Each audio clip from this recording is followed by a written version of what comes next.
Kun sagantaa BBC Afaan Oromooti. Nu waliin tura.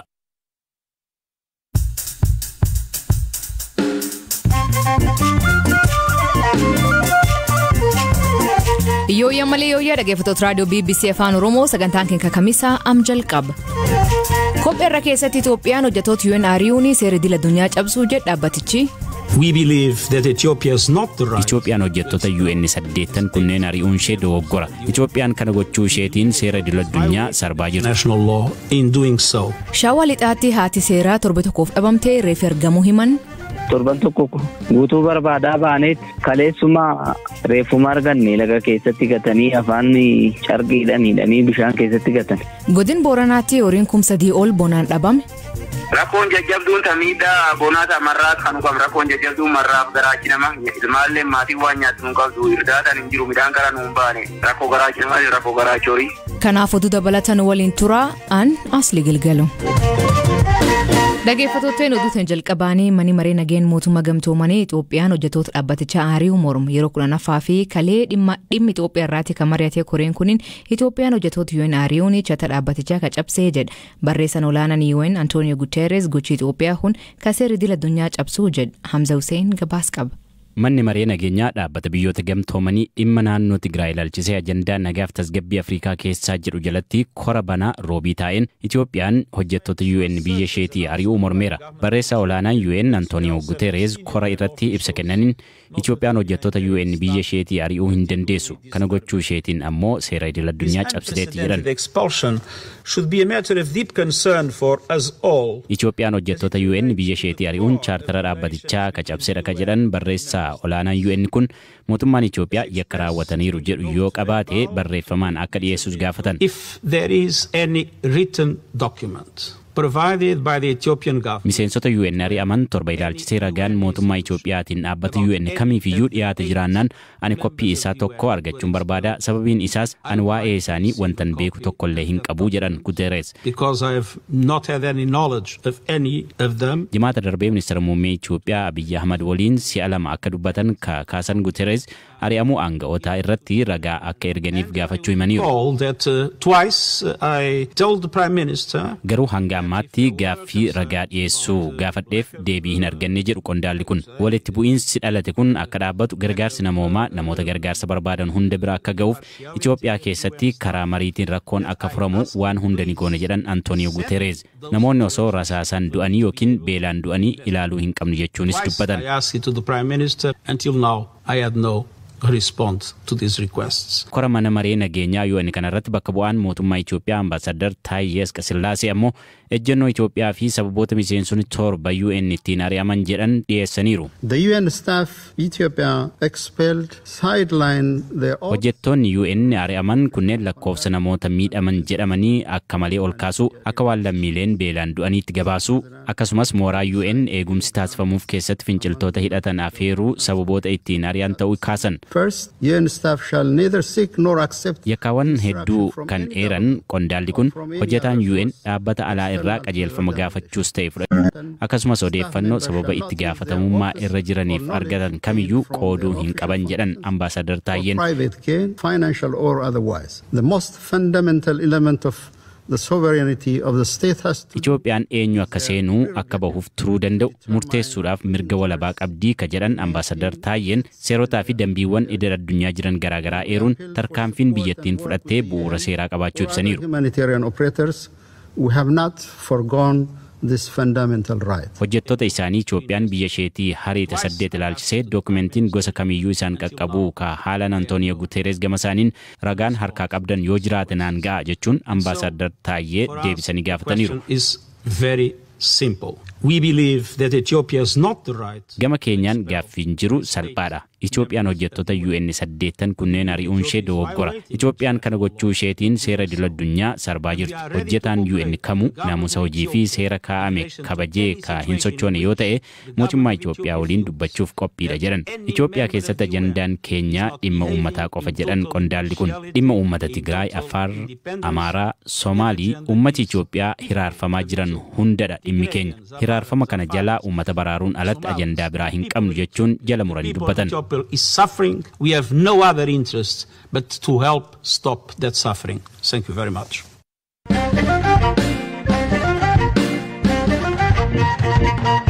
Godin Shawaa Lixaa aanaa Ejeree kan hojjechaa turte haati seeraa Waynashet Abbabee bakka jiraattu magaala Hoolataa keessa erga dhabamtee torbe tokkoon booda reefisii argamu maatiin BBC'tti himan.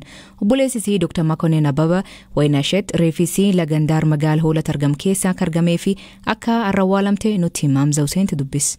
Nuyi Finfinnee jirra. Gaafa masqalaan bira oolte gaafa lammaffoo barumsaa jechuudha gara mana ofiisitti deebite. Gaafas galgala sa'a 3tti nu dubbifnee nagaan geechee mana kee jenneen. Gaafa roobii guyyaa 3 hojjechuudha hin dhabamte. Egaa mana kireessee biraa fi bootaa hojii ishii yoo gaafannu har'a hojiillee seennee jedhanii warri mana kireessellee manni banaadha garuu ishiin hin jirtu jedhan. Egaa barumsaa soqiinsa deemnee sa'a yeroon sun waan galgalaa'eef jechuudha sa'a 12tti dhageenye nuyi. Eegas kaakinoo torban tokko guutuu barbaadaa baaneet kaleessuma arganne reefuma arganne laga keessatti gatanii afaan carqiidhaan hidhanii bishaan keessatti gatan. Hoolataa matti argamte? Hoolotaadhaa olee baadiyyaatti gara wal maraa jedhan. Maatii qabdii? Yaa abbaa warraa hin qabdii garuu daa'iman godhanne.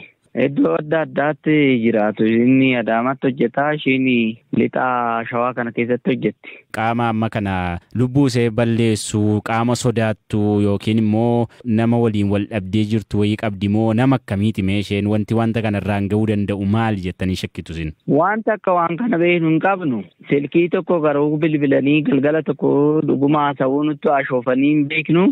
Birrii 400 fidaa jedhan akkasiin gallakkifnu nuun jedhanii garuu kun dhugaallee nutti fakkaatu akkaataan inni itti haasa'u xiqqoo mana keessatti iddoo ijoolleen sagaleen ijoollee duuba sanii hin dhaga'ama.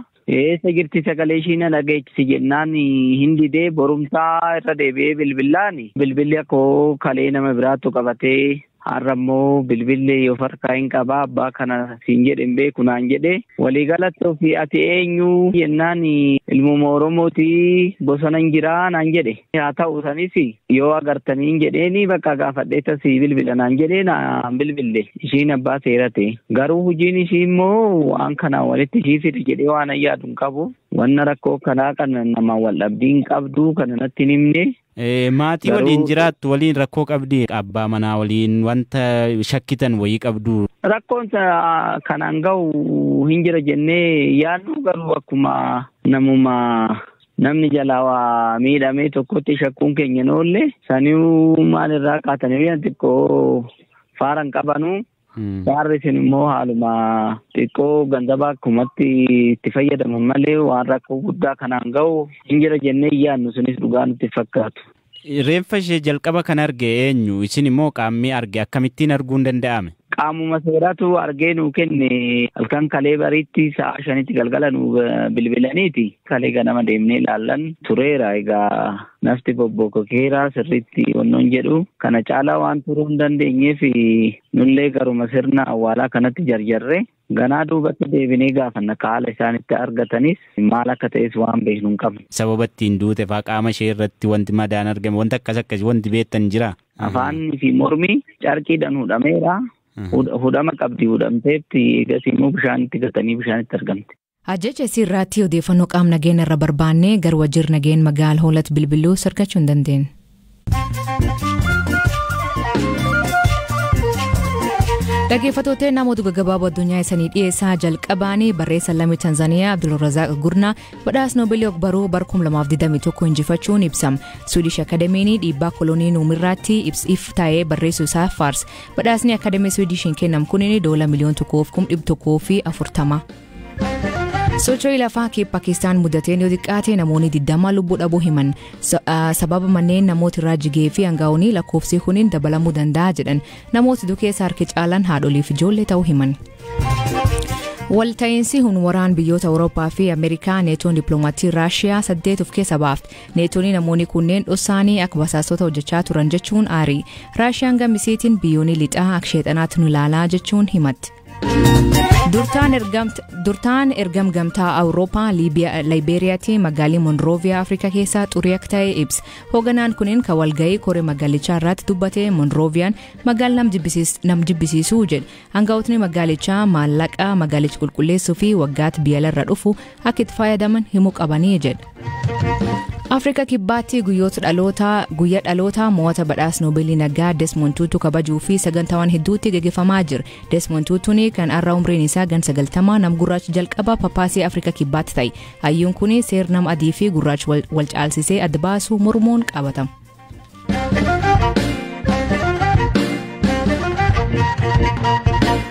Godin Booranaatti bon dheerateen horsiise bultoonni loon kumsadii ol dhabuu himan. Jijjiiramni qilleensaa waqtii roobii eegamu booressuun namoonni haal sodaachisaa kee jiru himan.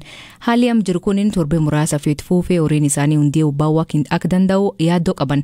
Jiraatan godin Booranaa Aana Dubluq Abturee Liiban rakkoon hongee barkanaa jajjabduu jedhe. Hongee miidhaan jajjabdu looni haabba tokko jallaa loon gara 13 du'e jira. Haabba dhibillee loon lama loon 15 du'e. Gaarilleen gar 8 orgooleen garte lammachi dhibee wal qabatee bakka gar 8 amma yoo ammaan sana dhamnaada wal tana rakkoo jabee wara dhibeettuuni aanaa dubulukiitti dhufee garte dharriidoo aanaa yaaballo harree fereeshii bakka cidii bitadhee ture harree fereeshii halee deemee agamma maatii jaamba hongenne wal qixxeellee hingenne ammaantan kun dharriidoo fa'uu jirmiidhaan hongee. Bishaan fuutanii deebitu? Bishaaniin marra rakkoo marra bishaaniin goomanii rakkoo marra marri hin jiru mootummaan bakka nun gargaaru hooma bakka iyyannoo waan tokko hin qabnuuf narraaf miidhamne jirra amma yoo harree fereeshii karaa guloofu jirus baalti gubbaa fulasimuu jira darrii tokko barii ganama kan ba'e galgala kan sa'aatii 4 dhaqqaba boota suna boota ollaa. Kiiloomeetira meeqa deemtanii bitaartu? Kiiloomeetiri 100 deemuu jira. Miilaan deemtu? Miilaan deeme harree hoora harree oofuu jira ammaan tanayyuu harree dhaabee siinaa ta'uu jira. Rakkoon jajjabduun tamiidhaa bonaata marraat kan ukam rakkoon jajjabduun marraaf garaachi nama ilmaallee maatii waan nyaatu nun qabdu irdaatan hin jiru midhaan kara nuun baane rakkoo garaachi namaa rakkoo garaachi horii. Amma haalli kun yoo itti fufe beelladi keessanirra miidhaan qabu akkamii ibsitu sin?